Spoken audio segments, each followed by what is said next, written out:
Hi hello ನಮಸ್ಕಾರ welcome to my channel ಏನು ಸಮಾಚಾರ ವಿತ್ ನವ್ಯ. ಸೊ ಇವತ್ತು ನಾನು ಬಂದಿರೋದು ಎಲ್ಲೋರಾಗೆ. ಎಲ್ಲೋರ ಇರೋದು ಮಹಾರಾಷ್ಟ್ರದಲ್ಲಿ. ನಾವು ಮಹಾರಾಷ್ಟ್ರದಲ್ಲಿರೋ ಎಲ್ಲೋರಾಗೆ ನನ್ನ ಫ್ಯಾಮಿಲಿ ಸಮೇತ ಹೋಗಿದ್ದೆ. ಹೇಗಿತ್ತು ಎಲ್ಲೋರ ತಿಳಿಸ್ಕೊಡ್ತೀನಿ ಬನ್ನಿ ಈ ವಿಡಿಯೋದಲ್ಲಿ. ಸೊ ನಿಮಗೂ ಕೂಡ ಹೆಲ್ಪ್ ಆಗುತ್ತೆ ನೀವು ನೆಕ್ಸ್ಟ್ ಟೈಮ್ ಎಲ್ಲೋರಾಗೆ ಹೋಗಬೇಕು ಅಂತ ಪ್ಲ್ಯಾನ್ ಮಾಡೋದಾದರೆ. ಸೊ ಎಲ್ಲೋರಾಗೆ ಟಿಕೆಟ್ ಬಂದುಬಿಟ್ಟು 40 ರೂಪಾಯಿ ಇರುತ್ತೆ ಎಲ್ಲರಿಗೂ. ಸೊ ಆಗ 40 ರೂಪಾಯಿ ಕೊಟ್ಟು ತೊಗೊಂಡ್ರೆ ಅದೊಂದು ಕೊಡ್ತಾರೆ ಕಾಯಿನ್ ಥರ, ಸೇಮ್ ನಮ್ಮ ಮೆಟ್ರೋದಲ್ಲಿ ಕೊಡ್ತಾರಲ್ಲ ಆ ಥರ. ಅದನ್ನ ಸ್ಕ್ಯಾನ್ ಮಾಡಿ ನಾವು ಒಳಗಡೆ ಹೋಗಬೇಕು. ಒಳಗಡೆ ಹೋದರೆ ನೀವು ನೋಡೋದು ಈ ಬ್ಯೂಟಿಫುಲ್ ಆಗಿರುವಂತಹ ಭಾರತೀಯ ಶಿಲ್ಪಿಗಳ 135 ವರ್ಷಗಳ ಸತತ ಪರಿಶ್ರಮದ ಒಂದು ರಚನೆ ಎಲ್ಲೋರ.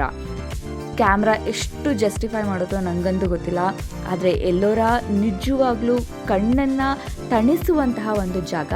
ಎಂಟ್ರೆನ್ಸ್ ಆದ ತಕ್ಷಣ ನಿಮಗೆ ಕಾಣಿಸುವಂತಹ ಈ ಒಂದು ಶಿಲ್ಪ ಇದು ಶಿವ ಆ್ಯಕ್ಚುಲಿ. ಅದಾದ ನಂತರ ನಾನು ಫಸ್ಟ್ ಹೋಗಿದ್ದು ಹಿಂದೂ ಗುಹೆಗಳಿಗೆ. ಯಾಕಂದರೆ ಎಲ್ಲೋರಾದಲ್ಲಿ ಟೋಟಲ್ ಆಗಿ 34 ಗುಹೆಗಳಿದೆ.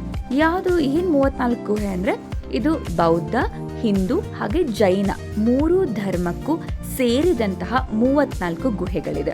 ಆ ಎಲ್ಲ ಗುಹೆಯಲ್ಲೂ ಆ ಧರ್ಮಗಳಿಗೆ ಸಂಬಂಧಿಸಿದಂತಹ ವಾಸ್ತುಶಿಲ್ಪ ಹಾಗೆ ಕೆತ್ತನೆಗಳನ್ನು ನಾವು ನೋಡಬಹುದು. ಇಲ್ಲಿ ಮೇಜರಾಗಿ ಫೇಮಸ್ ಇರೋದು ಅಂತಂದರೆ ಗುಹೆ 16 ಅಂದರೆ ಕೇವ್ ನಂಬರ್ 16 16ನೇ ಗುಹೆ ಕೈಲಾಸನಾಥ ದೇವಸ್ಥಾನ. ಇದು ಒಳಗಡೆಯ ಪ್ರಾಂಗಣ ತುಂಬ ಕತ್ಲೆ ಇತ್ತು, ನಾನು ಲೈಟ್ ಹಾಕಿ ತೆಗ್ದಿರೋದಿದು. ಮೇಲೆಗಡೆ ಕೂಡ ಕೆತ್ತನೆಗಳನ್ನ, ಮೇಲ್ಛಾವಣಿಯಲ್ಲೆಲ್ಲ ಕೆತ್ತನೆಯನ್ನು ನೋಡಬಹುದು. ಒಳಗಡೆ ಒಂದು ದೊಡ್ಡದಾದಂತಹ ಶಿವ ಲಿಂಗವನ್ನು ನಾವು ನೋಡಬಹುದು. ನಾವು ಹೋಗಿದ್ದು ವೀಕ್ ಡೇಸು, ಸೊ ಅಷ್ಟೊಂದು ಜನ ಇರಲಿಲ್ಲ. That was a bliss. ಅದಾದಮೇಲೆ ಈ ಜಾಗ ಇದೆಯಲ್ಲ, ಇದು ಬಂದ್ಬಿಟ್ಟು ಜೈನ ಗುಹಾಲಯ. ಕೊನೆಯಲ್ಲಿ ಇರೋದು ಜೈನ ಗುಹಾಲಯಗಳು. ಇದು ಕೂಡ ಅಷ್ಟೇ ಮೆಡಿಟೇಷನ್ ಮಾಡೋದಕ್ಕೆ ಅಂತ ಕೆಳಗಡೆ ಕಟ್ಟಿದ್ದಾರೆ. ನಿಜವಾಗ್ಲೂ ತುಂಬ ಶಾಂತಿನ ನಾವು ಅಲ್ಲಿ ಫೀಲ್ ಮಾಡ್ಬೋದು. ಕೆತ್ತನೆಗಳು ಅಷ್ಟೇ, ಸುಮ್ಮನೆ ಏನೇನೋ ಕೆತ್ತಬಿಟ್ಟಿಲ್ಲ ನಮ್ಮ ಹಿರಿಯರು. ತುಂಬಾ ಚೆನ್ನಾಗಿದೆ.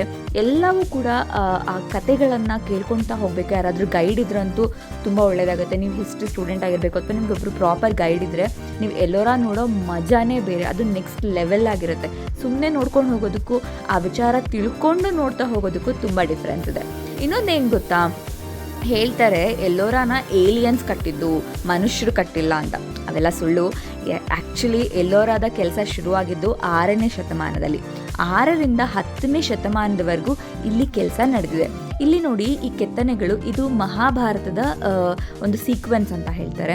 ಇಲ್ಲಿ ನಾವು ನೋಡ್ಬೋದು ಕೃಷ್ಣ, ಅರ್ಜುನ ಹಾಗೆ ಯುದ್ಧದ ಒಂದು ಸೀನ್ಗಳಾಗಿರ್ಬಹುದು, ರಥದಲ್ಲಿ ಕೂತಿರೋದಾಗಿರ್ಬೋದು, ಅದೆಲ್ಲವನ್ನು ಸಹ ನಾವು ನೋಡಬಹುದು.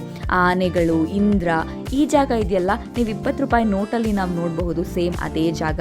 ಎಲ್ಲೋರ ಯುನೆಸ್ಕೋನ ಒಂದು ಹೆರಿಟೇಜ್ ಮಾನ್ಯುಮೆಂಟ್ ಆ್ಯಕ್ಚುಲಿ. ಸೊ ಇದು ಒಂದು ಏಕಶಿಲಾ ಇರುವಂತಹ ಒಂದು ರಚನೆ, ಅಂದರೆ ಒಂದೇ ಬಂಡೆಯನ್ನು ಕೊರೆದು ಕೆತ್ತಿರುವಂತಹ ಒಂದು ರಚನೆ. ಇದು ತುಂಬ ಡ್ಯಾಮೇಜ್ ಮಾಡಿಬಿಟ್ಟಿದ್ದಾರೆ, ಅಂದರೆ ಭಗ್ನ ಆಗೋಗಿದೆ. ಯಾಕೆಂದರೆ ಔರಂಗಜೇಬು ಅವನು 1,000 ಸೈನಿಕರನ್ನು ಕಳಿಸಿದ್ನಂತೆ ಇದನ್ನು ಹಾಳು ಮಾಡೋದಕ್ಕೆ, ನಾಶ ಮಾಡೋದಕ್ಕೆ. ಆದರೆ ಅದು ಸಾಧ್ಯ ಆಗಿಲ್ಲ. ಬರೀ ಹಾಳು ಮಾಡೋಕ್ಕಾಗಿದೆಯೇ ಹೊರತು ನಾಶ ಮಾಡೋಕ್ಕೆ ಸಾಧ್ಯನೇ ಆಗಿಲ್ಲ ಈ ಜಾಗನ. ಇದು ಟಾಪ್ ವ್ಯೂ ಆಫ್ ಎಲ್ಲೋರ. ಮೇಲೆಗಡೆ ನಿಂತ್ಕೊಂಡು ನೋಡಬೇಕು. ಮೇಲ್ಗಡೆ ಅಂತಂದರೆ ಮೊದಲನೇ ಅಂತಸ್ತಿಗೆ ಹೋಗಬೇಕು. ಅದೇ ನನಗೆ ಆ್ಯಕ್ಚುಲಿ ತುಂಬ ಆಶ್ಚರ್ಯ ಆಗಿದ್ದು. ಯಾವುದೇ ಮಾಡರ್ನ್ ಟೆಕ್ನಾಲಜಿ ಇಲ್ಲ.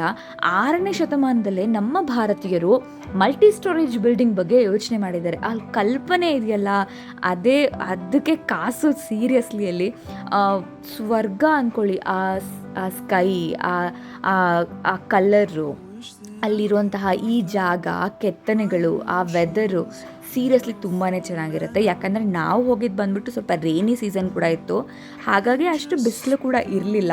So we enjoyed a lot. ಈ ಜಾಗಕ್ಕೆ ಖಂಡಿತವಾಗ್ಲೂ ನಾವು ಮಕ್ಕಳನ್ನ ಕರ್ಕೊಂಡು ಹೋಗಬೇಕು. ನಮ್ಮ ಹಿರಿಯರು, ನಮ್ಮ ಶಿಲ್ಪಿಗಳು, ನಮ್ಮ ಧರ್ಮದ ಹಿನ್ನೆಲೆಯನ್ನು ನಾವು ಖಂಡಿತ ತಿಳಿಸ್ಕೊಡ್ಬೇಕು ಅನ್ನೋದು ನನಗನ್ನಿಸ್ತು. ಸೊ ಎಲ್ಲೋರ ಹೇಗಿತ್ತು? ಎಲ್ಲೋರ ಸೂಪರ್ ಆಗಿತ್ತು. You should visit. It's a must visit ಅಂತ ಅನಿಸ್ತು ನನಗೆ. ಸೊ ನಿಮಗೆ ಈ ವಿಡಿಯೋ ಇಷ್ಟ ಆಗಿದ್ದರೆ ನೀವೇನು ಮಾಡಬೇಕು ಗೊತ್ತಲ್ವಾ? ಲೈಕ್ ಮಾಡಿ, ಶೇರ್ ಮಾಡಿ, ಹಾಗೆ ಸಬ್ಸ್ಕ್ರೈಬ್ ಮಾಡಿ.